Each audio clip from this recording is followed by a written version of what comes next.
Woodstock is a vibrant, young, energetic place. It's just full of life. It's just a pleasure to live here. It's almost like Cape Town's Gotham without the Batman. The menu today is for Richard Bosman, the boss of bacon. He's been one of my suppliers over 5 years. He produces the best charcuterie in South Africa. We're going to lay out some really, really fine, classy meats. Main course for Richard, we're going to do a slow braised pork neck, some white beans cooked in the pork liquid, some fresh mushrooms, some lemon zest, some breadcrumbs. We're going to bring it back to life. We're going to take something that's really normally quite dull and just sort of inject a hell of a lot of flavor into it.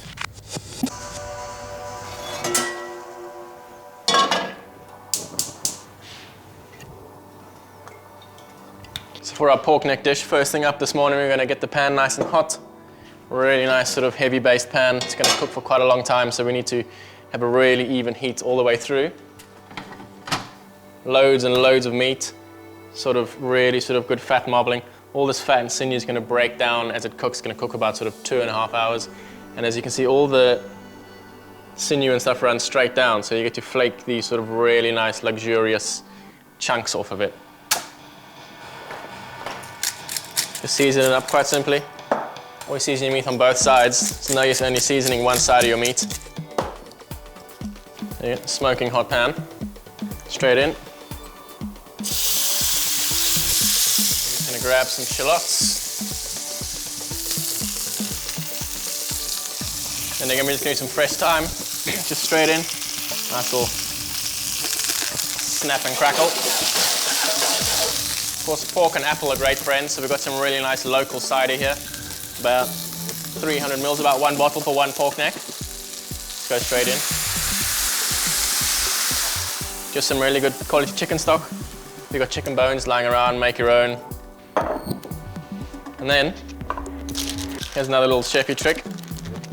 Never ever throw away your butter papers. They make a very good, very rustic cartouches, basically a fancy name for a lid. So this needs to tick away for about 2.5 hours. Not too long, and then we'll take it out and put the white bean straight in that liquid. I would always make something for myself really nice and hearty that's going to fuel me through the whole day. So what we're going to do now is a little take on we're going to take an Italian dish and make it quite South African. Instead of making meatballs out of the classic veal and pork combination, we're going to use the real classic South African boerewors. Because the boerewors is already seasoned as a sausage, you don't need to add too many other flavors like you would of the meatball. You'd start adding parmesan and all sorts of other little things. Because sausage is so highly flavored already, it's basically already mixed for you. And you just pop it out. It's very fast, very convenient. And to go with this dish, we can also make something very Italian. Potato gnocchi, or potato dumplings. We're just going to make them out of leftover baked potatoes. If you've got leftover baked potatoes around in your fridge, leftover mash, as long as your mash doesn't have any high levels of fat in it, you can definitely still make gnocchi out of it. And while those are ticking away, you can just still add a tiny bit of salt and pepper while they're in the pan. And now if you're fast enough, you can make the gnocchi while that's cooking. We just literally scoop the flesh out.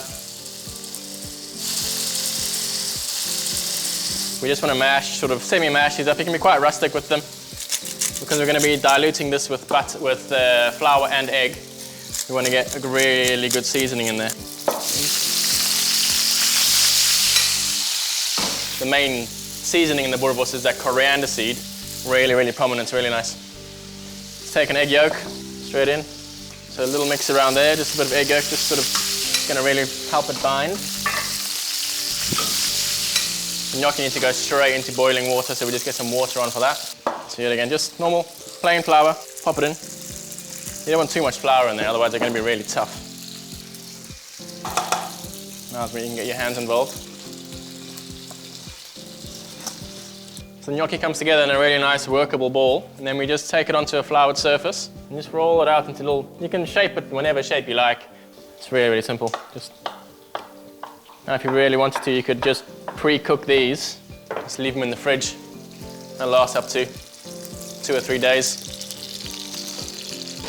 And the gnocchi goes onto the floured tray because we want to slide them all off into the water at the same time so they cook evenly as well. Season your gnocchi water. Some people like to put olive oil in the water, but if the water is at a rolling boil, same with pasta, you don't need to add olive oil because it's not sort of going in and sticking together. We're just going to add a couple of hazelnuts to the mix here. Get those nice and toasty. We'll know that gnocchi's ready as it comes to the surface and they'll slightly puff up. The egg yolk will cook and they'll slightly turn into little sort of light fluffy pillows. Finish our dish off, we've just got some really nice baby spinach. Some of that water's going to come out. It very gently cooks down. Gnocchi are ready. I'm going to strain these off.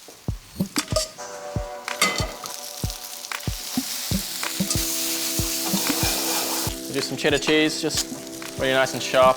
Going to work with this dish really well.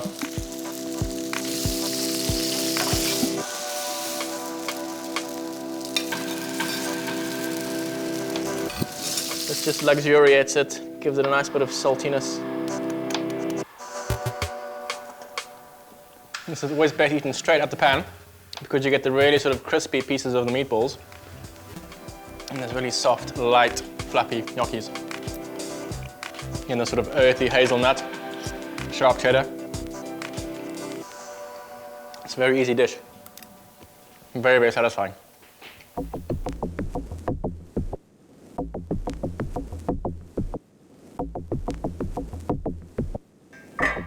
Okay, so I'm nice and full now. Let me just crack on with tonight's dessert. We're going to do a classic combination, rhubarb and custard. It's very simple. We're going to actually add the custard into a spoomer gun, which is the old school little nitro-charged cream whippers. Gives it a very nice texture, and something nice and fun. So you just warm up some milk, some vanilla in there. Got some real nice rhubarb from the market this morning. While you're chopping your rhubarb, just keep an eye on your milk. You don't stick and burn. No one likes that. Cooking for a very good friend of mine tonight who's been labelled as the boss of bacon. But I know for sure he has a massive sweet tooth, so he's going to really, really love this dessert. Rhubarb straight in. As that rhubarb hits the pan, it starts to really go quickly. Then we get a nice bit of sugar in there. Depending on the time of year, depending on the sweetness of your rhubarb, depends how much sugar you add. So don't be too fussed about measuring it out. Another little thing I like to do when making custards or when using sort of milk-based products is always beast your milk flavor by adding some milk powder. For the custard, just going to go in with some egg yolks. Sugar in. I use caster sugar, which is a lot finer. You never want to get your sugar onto your eggs too early because the sugar actually, as soon as it hits the egg yolk, starts to sort of slightly burn and actually cook it. So you just grab your milk mixture. You can pour it straight on. Getting an amazing smell of vanilla. We're going to re-cook it slightly, cook out the egg yolks. Now you want to watch it slightly at this point. Just pull your custard straight off the heat. So we're going to luxuriate the custard. Some mascarpone. Velvety smooth, and like I said, you just pass it off just to get rid of any excess egg that may be in there. We're going to add another dimension to this espuma. What we're going to do is just caramelize some honey. Rhubarb's cooked just so it releases all its moisture.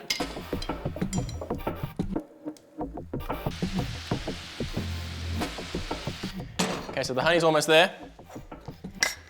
Just grab your gun, your spuma gun. Custard straight in. Off the heat.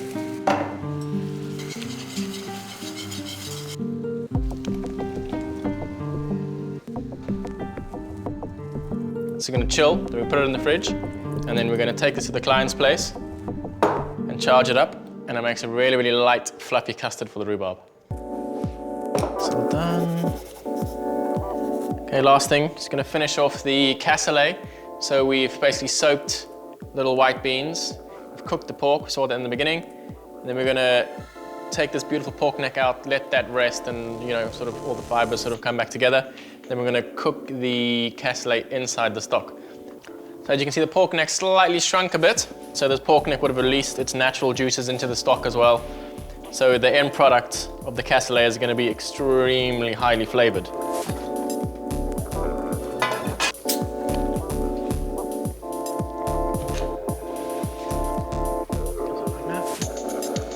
These white beans have been soaked and cooked once as well, so they don't need that much cooking.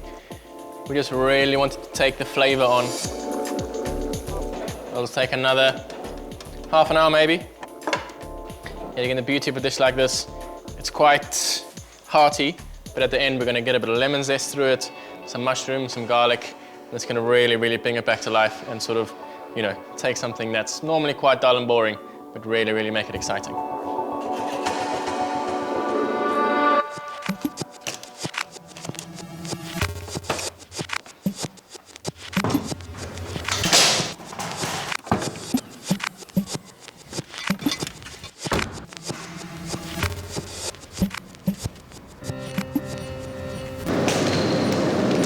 Richard is a supplier to some of the best restaurants in Cape Town. He cures meats, he salts meats, he makes salamis, he makes hams.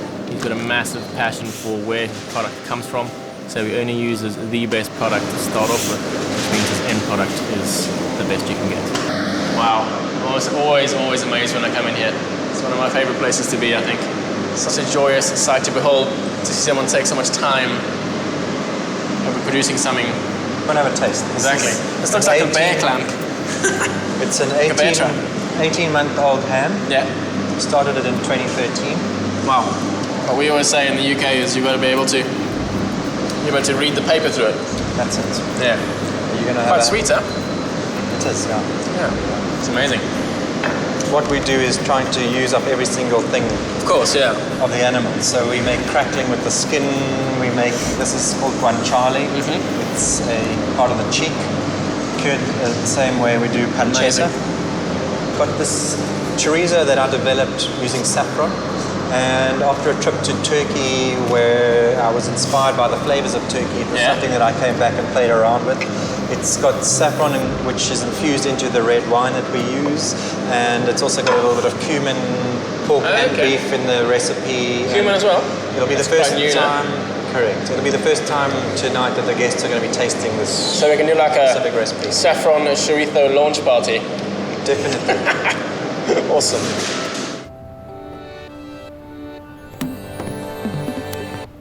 Richard lives in an amazing area called the Boerkaap. It's colourful, it's fun, it's got great mountain views. It's, you know, it's an essence of Cape Town.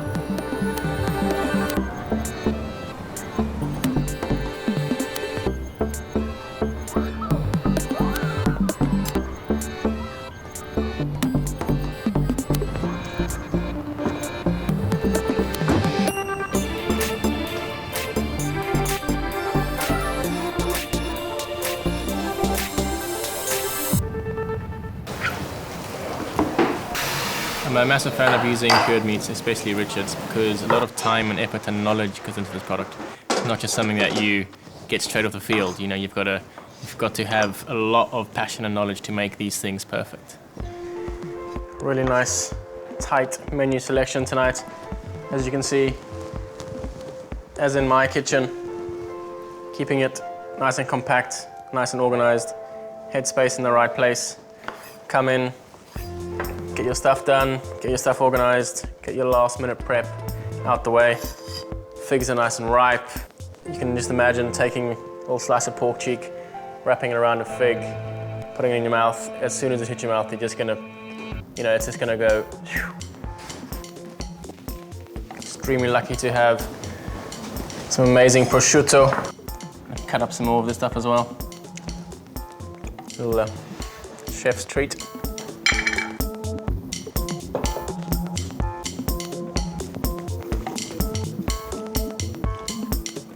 Very, very good.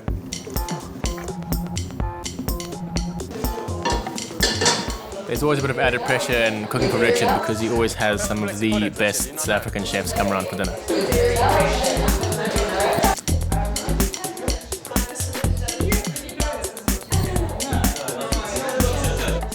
There's always pressure in taking someone else's product and slightly manufacturing it and giving it back to them. But you just gotta do the best what you can and make them happy at the end of the day.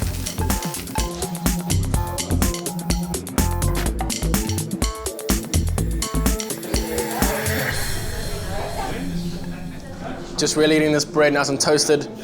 Just a bit of olive oil in there, a bit of salt.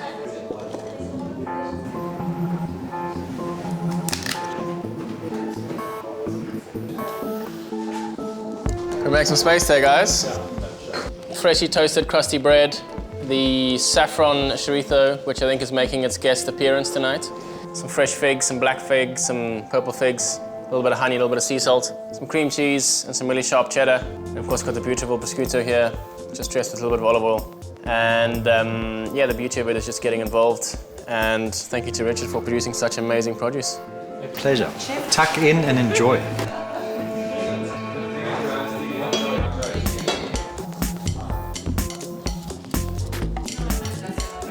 Just gonna freshen up that cassoulet, those white beans, shallots, garlic, quick saute, mushrooms, give it a bit more heartiness.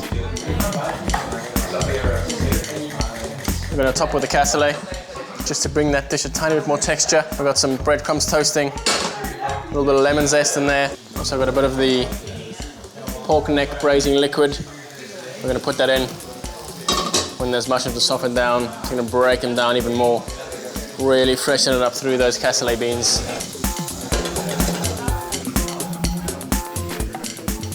Zest some fresh lemon into your breadcrumbs, warm toasted breadcrumbs, hits that pan. All these natural oils from the lemon, they cut through any sort of fattiness that we have in that pork.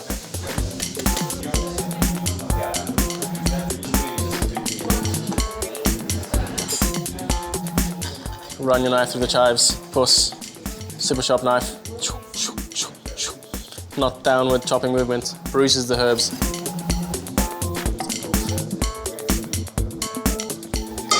It's all about taking a very, almost like a peasant dish, that little cassoulet, have that cooked for days and days and days, and sort of lifting it up a bit, freshening it up, bringing in a few more interesting ingredients, almost just prettifying it a little bit.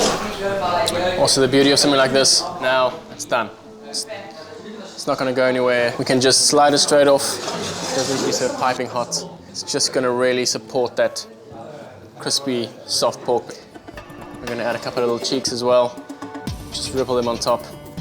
Make it a little bit more just interesting. You know, just using products people may have never had before. Softly pull this pork apart. Not shred it. Just let it naturally pull. So as you can see, out of a pork neck, very fleshy, very meaty. Just one pork neck, great yield as well.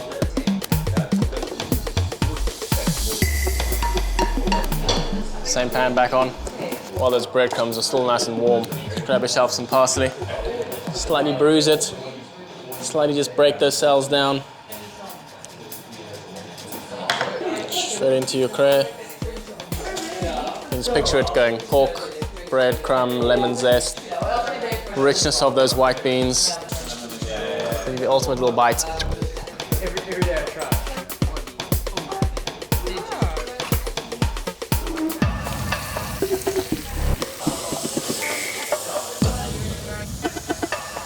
Nice smoking hot pan. Do this in 2 batches. You don't want to overcrowd the pan, cool the pan down, and then we're going to achieve that real nice crisp that we're after. Quite a hearty leaf, that Swiss chard. You can leave it in the pan a little bit longer. It's not a baby spinach, it's not going to die on you.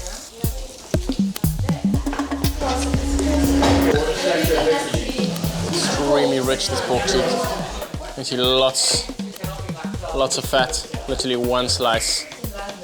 It's going to be that little surprise, you know, crispy, crispy, crispy, soft, crispy, and then just this real sort of little nobule of pork. Mushrooms into your cassoulet beans.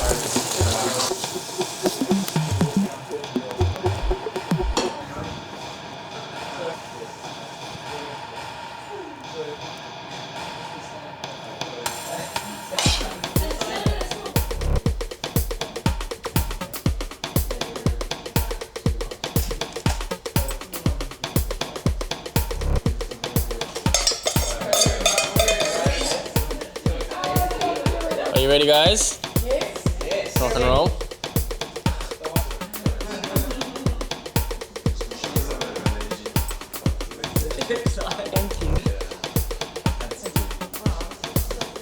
white bean cassoulet, flavored with a couple of fresh mushrooms, some shallots, some garlic, some chives, a slow braised pork neck, and a little slice of the fine jowl. Thanks, guys.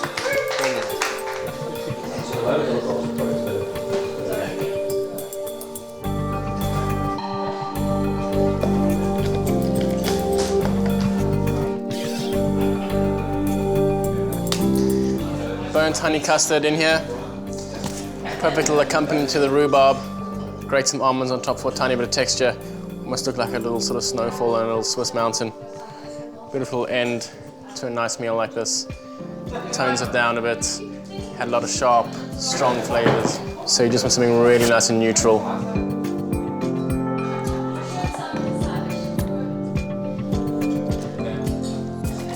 Almond grated on top.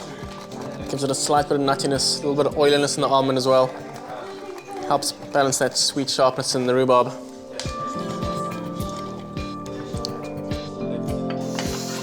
All right, guys. Sweet ending. Caramelized rhubarb and burnt honey custard.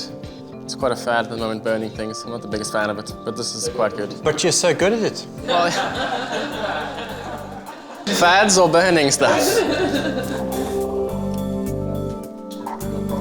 And enjoy, guys.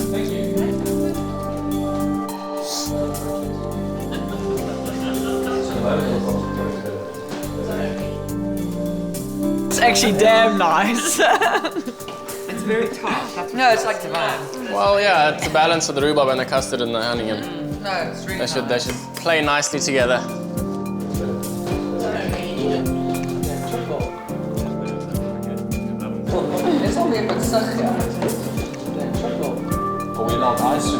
Thanks, guys.